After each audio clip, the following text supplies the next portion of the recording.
गांव के किनारे एक बहुत बड़ा और शानदार घर था। लोग उसे हवेली कहते थे। उस हवेली में सावित्री देवी रहती थी। पैसे की कोई कमी नहीं थी, लेकिन दिल में थोड़ा घमंड जरूर था। उनका बेटा रोहित शहर में नौकरी करता था। सावित्री देवी का सपना था कि उसका बेटा किसी अमीर घर की लड़की से शादी करे। वो अक्सर पड़ोसियों से कहती थीं, मेरी बहू तो बहुत बड़े घर से आएगी। लेकिन एक दिन सब कुछ बदल गया। रोहित ने फोन पर बताया, माँ, मैंने शादी कर ली है।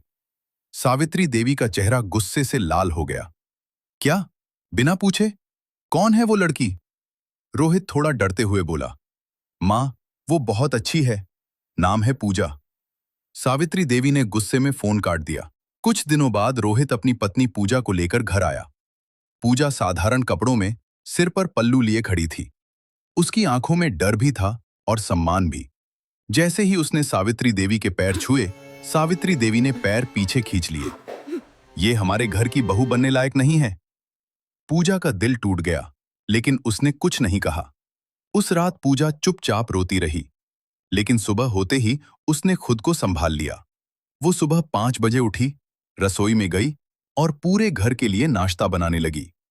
सावित्री देवी जानबूझकर उसे देखती रहीं, लेकिन कुछ नहीं बोली। नाश्ता जब परोसा गया, तो उन्होंने एक निवाला लिया। नमक कम है। पूजा ने तुरंत सिर झुका लिया। माफ कर दीजिए, अभी ठीक कर देती हूं। धीरे धीरे ये रोज का सिलसिला बन गया। कभी खाना खराब, कभी कपड़े ठीक से नहीं धुले, कभी घर साफ नहीं, हर बात में कमी। लेकिन पूजा हर बार जी माँ जी कहकर चुप हो जाती। एक दिन पड़ोस की औरत आई। उसने पूजा को देखकर कहा, अरे, ये आपकी बहू है? बहुत साधारण है। सावित्री देवी ने भी हंसते हुए कहा, हाँ, हमारे नसीब ही खराब थे।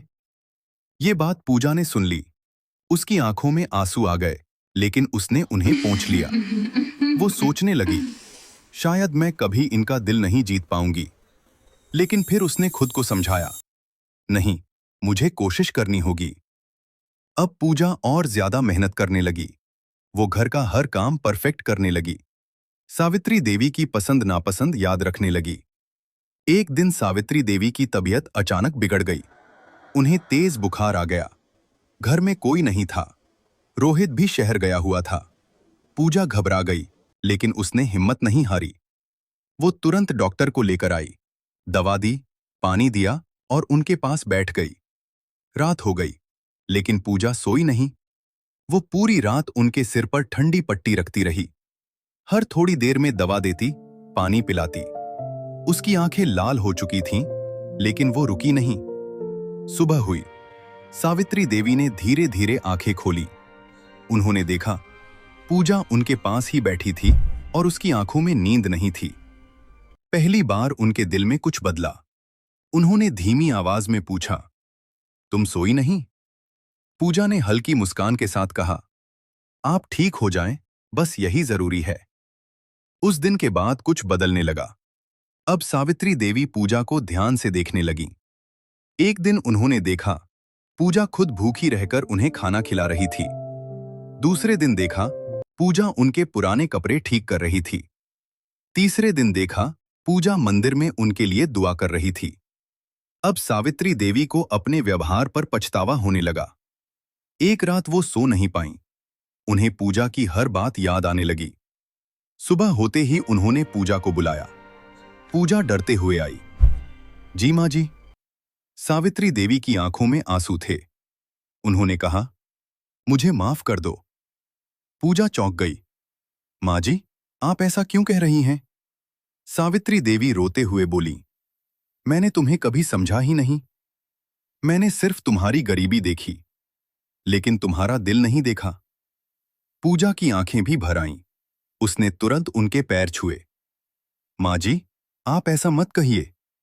तभी सावित्री देवी ने उसे उठाकर गले लगा लिया। वो पल बहुत खास था। अब सब कुछ बदल चुका था। घर में अब ताने नहीं, प्यार था। सावित्री देवी अब पूजा को बहू नहीं, बेटी कहने लगीं। रोहित ये सब देखकर खुश हो गया। एक दिन गांव में किसी ने पूछा, आपकी बहू कैसी है? सावित्री देवी मुस्कुराईं और बोली, मेरी बहू नहीं, मेरी बेटी है वो। पूजा ये सुनकर रो पड़ी, लेकिन इस बार ये आंसू खुशी के थे।